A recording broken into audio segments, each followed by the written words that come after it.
పితా పుత్ర పవిత్రాత్మకు మహిమ కలుగునుగాక. నేటి కారుణ్య వాక్కు. ఆయన ఇట్లు పలికినప్పుడు జన సమూహములో ఒక స్త్రీ, నిన్ను మోసిన గర్భము నీకు పాలిచ్చిన స్థలంలో ధన్యమైనవి అని ఎలుగెత్తి పలికెను. లూకా శుభవార్త 11వ అధ్యాయము 27వ వాక్యము.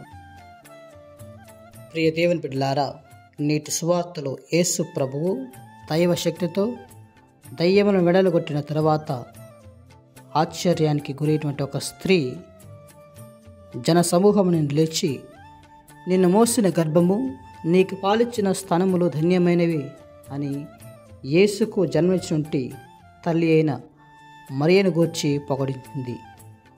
అందుకు యేసు, దేవుని యొక్క వాక్కును ఆలకించి పాటించువారే నా తల్లి, నా సహోదరులని చెప్పి ఉన్నారు.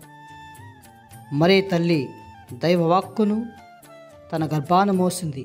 గర్భాన మోయడమే కాకుండా దేవుని యొక్క వాక్కును తూచా తప్పకుండా పాటించింది.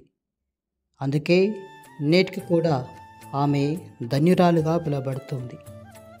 మనము కూడా ఆ తల్లి వలె దీవెనలు పొందుకొని దేవుని కుటుంబంలో సభ్యులుగా మారాలంటే మనము కూడా దైవ చిత్తానికి లోబడి దైవుని వాక్యానుసారం జీవించడానికి ప్రయత్నిస్తుండాలి.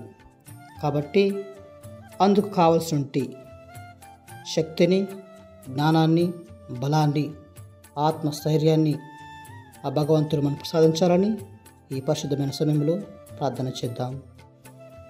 దేవుడు మనలను, మన కుటుంబాలను దీవించునుగాక. ఆమేన్.